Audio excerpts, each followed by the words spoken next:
Good morning. I'm Jay Cleveland Payne, and I hate the rain and sunny weather, and I hate the beach and mountains too, and I don't like a thing about the city. No, no, and I hate the countryside too. This is things you might not have heard for Monday, February the 7th, 2022. And we're going to give you five stories from you, essentially, five stories that you basically picked as very conversational things that need to be talked about. Now, how this happens is we actually send out stories every 50 minutes on our news feeds. We'll talk more about that later in the show. And you get a chance to be a part of the show by engaging with the news feeds on Twitter and Facebook and telling us what stories are the tops. We take the top 15 stories from the grouping, if you will. This the weekends went from Friday to Monday, so the top 15 out of about 190, 100 about 90 different stories from Friday through Monday morning, and we to go to the top 15 and present the five that you say of those were the most conversationals and that we could turn into best narrative, if you will. Plus, we'll tease one coming up forward. Hydration, very good for a Monday morning. So hopefully you're having a great week so far, whether you're watching this live and it's very, very early, or you're checking this out a few hours later. These are things that you can have a chat with as you wander around with people around the world. We like to believe that we are a good part of your world, but we don't have to be the number one in your world. We call ourselves your news side piece. We joke about that, but we know that your main source of news may be Fox, maybe Newsmax, maybe CNN, but we know you come to us to see what else is going on because sometimes you got to go down to see what's going down. Let's get into the stories for this week. Oh, by the way, as I sipped my tea a moment ago, if you want to help contribute to what's going on here at headquarters, is very simple. Donation via buymeacoffee.com/Jay Cleveland Payne. There's other ways to do that as well. You can see that at our website. This is the conversationproject.com. More on that later. Let's go ahead and get into some of the news stories so you can get to what you want to get to, the good stuff. Starting off with story number one, Miami Dolphins hire San Francisco 49ers offensive coordinator Mike McDaniel as the new head coach. It's McDaniel and not McDonald. CNBC as a source for this one, CNBC.com specifically. And this is a continuation of the story that is Brian Flores, who was the former coach of Miami Dolphins, who actually had two winning seasons and was fired. And that may seem odd to you, but it doesn't seem so odd if you listen to what he's saying. He's saying discrimination. He's saying he was paid to tank games, get better draft picks. He's saying a whole bunch of stuff that the NFL must now reckon with, whether they want to or not. We'll see how that reckoning will come. And what we're really seeing about that, and I know we're not talking about McDaniel here, is whether more former head coaches or former head coach candidates are going to jump in on this lawsuit, make this a bigger thing. We've heard from many other ones who've said they've been in similar situations, i.e., the black skin thing, but they don't have the receipts as Brian Flores essentially has for what's going on there. In the meantime, Miami Dolphins have a new head coach. We'll see what their whole sort of scheme is going to be. See where they're going to go, mostly with quarterback, because the whole thing about a football team, it sort of lives and dies on a quarterback, even if they're not the war horse of the team. Many teams are basically ran by the running back, but the quarterback is the face and somebody's got to hand the ball off after all. Story number two, Anna Kendrick sued by paparazzi for $150,000. RadarOnline.com on this one. And I love me some Anna Kendrick. Trust me, I love me some Anna Kendrick. She's just so quirky and all that other stuff.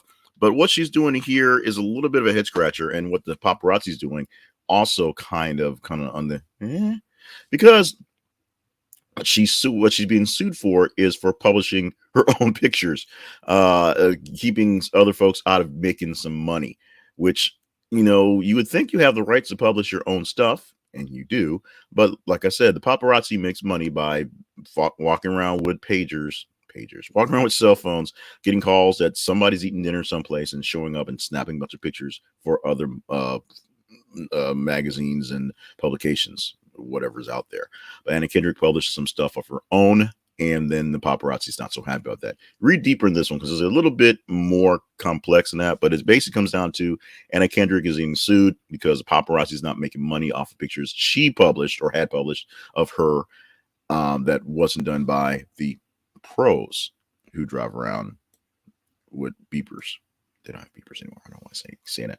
Number 3, woman finds out her dad has been buying her nudes on OnlyFans. Metro.co.uk is our source for this one. And you may think I may have a sort of a fetish for OnlyFans, pun intended, and maybe I do, because it seems like OnlyFans is the only way people are making money these days,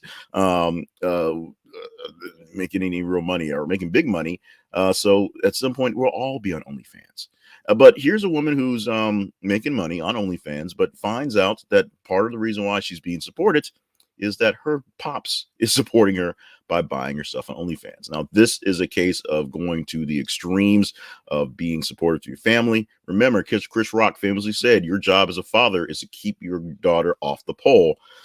I guess this isn't quite the pole, but it is a bit of a sketchy area of how well you want to support your kids. You may feel this is good. You may feel this is a little weird. You also felt it was something worth talking about. It was one of the top story in range. And so as I have my weird OnlyFans obsession, the OnlyFans story made it into the DLO today. Story number 4, U.S. added, that's a D, not D, 467,000 jobs, more than expected in January, defying Omicron. CNBC.com is a source of this one. And this is one that was a weird one, because as I was preparing, I was watching the news, preparing the news or whatever on Friday as this came down. Basically, CNN was like, breaking news, waiting to find out the numbers, blah, blah, blah, blah, blah, blah. And they're expecting bad. The White House the night before downplayed what they expected to be a bad jobs number. And then all of a sudden, it was pretty damn good. And then it was like, well, this is good. What does this mean? How does this happen? How do we get past this? And it's a weirdness that shows us that we know nothing about what we're talking about. The general we, as in people walking around just speaking words, and the specific we being the media speaking words. So as we said, the White House thought they were going to get a bad projection for jobs. And then the numbers came out and they were pretty damn good, as I already said. What does that mean? What does that really mean? Well, that means that despite the Omicron going on, and people backing away and people not showing up for work and people doing whatever, and the Great Resignation, more on that in a moment. At least for January, a lot of people went back to work or went to new work. What they believe this means is not that there's so much a Great Resignation anymore. People are just quitting because they don't have to work.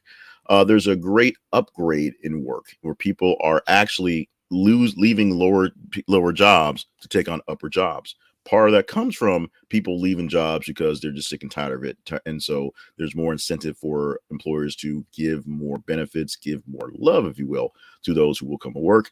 And that way people come up to bigger jobs. It's not a case where everybody's working at McDonald's. People are now working and moving up in upper echelons. And that's happening because there's more jobs there to move up to. One of the weirder things about the Great Recession is now there are more jobs at higher levels because people who've been stressed out at higher levels have decided to not work, or oddly enough, work lower things that are less stressful. It happens. Now, there's not too many people who are giving up high-paid lawyer positions and being tenured professors to go to work fries at McDonald's. That's not exactly what's happening, and the vice versa. The guy running the register isn't all of a sudden being tenured to teach philosophy. That's not happening either. But there are people who are advancing, sliding up by notches 1, 2, 3, 4, 5 because there are more jobs available at the top, which is showing here in 2022, 2 years outside of the more or less start of the pandemic. This thing will basically stabilize, and at some point we'll stop, bitching, complaining about this stuff, but we will see exactly how well it plays out going forward. Now, let's talk about me, or really you, but it more or less is about me. Let's talk about my glasses and what could be your glasses. Stop by thisisaconversationproject.com/Zenny and visit Zenny Optical. Zenny Optical is going to give you the best pair of glasses you've ever owned because they'll be extremely well cost, at a good cost, at a great cost, and extremely well made. The well made part actually makes sense. So what you get is great glasses. These glasses right here, these frames cost $9.95. So if you're one who tends to lose glasses a lot, like I do, you can buy multiple pairs. This pair lives at the house. I have a spare that lives at the office, and a spare that lives in the car, along with a pair of sunglasses in my car, just in case the sun comes out. which has not been the case in the last couple of days. It's been a dreary December. I also have a pair of sport glasses in my bag for in case I want to play one of those high intensity sports and look foolish doing it, but I'll look good wearing the glasses. I'll look foolish playing the game. You can get great pairs of glasses. They have all the things you're looking for, tints and transitions and blue blockers and all those little tricks and things like that at Zenni Optical for less. So check them out. Go to thisistheconversationproject.com/Zenni and you can get a great discount on your new pair of glasses. Now, we get a little piece of this because this is an affiliate link, but it's costing you no extra. And trust me, they're going to take so good care of you. You're not even going to think about the fact that we're making cha-ching bucks and bucks on top of bucks because of this. Actually, we're not making bucks and bucks on top. You get the point. Check them out. They're going to take good care of you at Zenni Optical. Go to thisistheconversationproject.com/Zenni to get on this great deal. Now, our final story is actually our top story of the day, or the weekend, I should say. This story reached the heights of the echelon as a overwhelming favorite for conversation. The original headline that we posted was "Rescuers race to save boy stuck down a well for 4 days in Morocco." CNN.com is the source of this one, and we believe it was posted on Saturday morning because that was day 4, was officially Friday night, Saturday morning.